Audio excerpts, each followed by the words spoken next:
You know that feeling when you walk past a homeless person and suddenly become very interested in your phone? Yeah, me too. Until one Tuesday morning changed everything. 7:15 a.m. The usual routine. I was running late again, gulping down my $6 vanilla latte when I nearly tripped over him. An old man sitting by the subway stairs, holding a cardboard sign. Homeless, not hopeless. Our eyes met for half a second. I looked away like he'd burned me. Sorry, man, no cash, I mumbled automatically, though my wallet held 3 20s. The sound that stopped me, a cough. Not just any cough, wet, ragged, the kind that makes your own lungs hurt in sympathy. Against my better judgment, I glanced back. He was wiping his mouth with a tissue. It came away red. You're bleeding, I blurted out. The man smiled like I'd told a joke. Bronchitis. Had it since Christmas. The decision point. My train was coming in 2 minutes.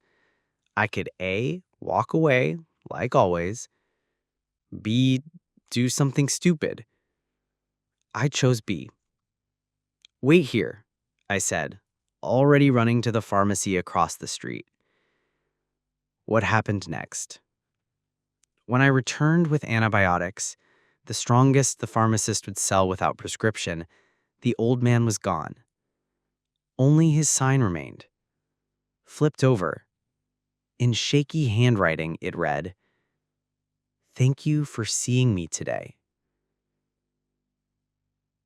The aftermath. I took the sign home. It's still on my wall.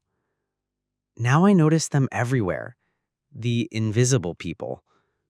The barista with blackened fingernails from working 3 jobs. The CEO who cries in the elevator. The kid who eats alone every day.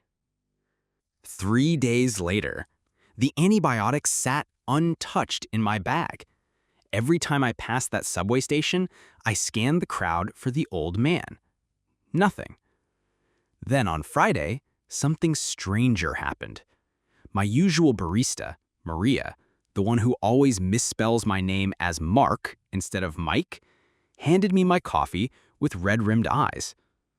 Rough morning? I asked, actually pausing instead of rushing off. She blinked like no customer had ever asked before. My son, he's sick. I can't afford to take the day off. Without thinking, I pulled out the antibiotics. Will these help? The dominoes fall. Maria cried, actually cried. Turns out her kid had bronchitis too. Here's where it gets crazy. Next morning, my coffee cup had something new. Mike, spelled correctly with a heart. And that CEO who always barks orders saw him notice the change. He actually smiled at Maria. The real twist. 2 weeks later, I'm waiting for my train when someone taps my shoulder. It's him, the old man. Clean-shaven, wearing a suit. You're alive, I stammered. Thanks to people like you, he said, pressing a business card into my hand. Turns out, John wasn't just some homeless guy. He was a retired doctor who'd lost everything helping flood victims.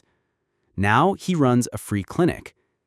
We need volunteers who actually see people. Interested?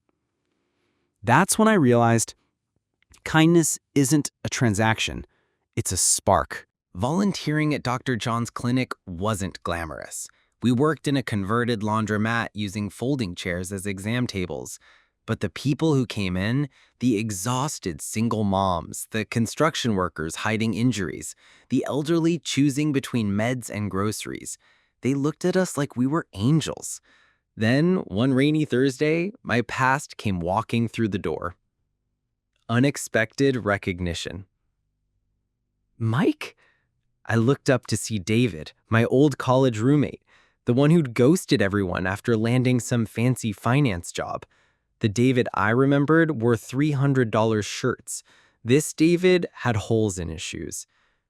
"You work here?" he asked, eyeing my volunteer badge. "I see people now," I said. His hands shook as he explained. "Panic attacks, insomnia, the works. I thought I was having a heart attack last night." The full circle moment.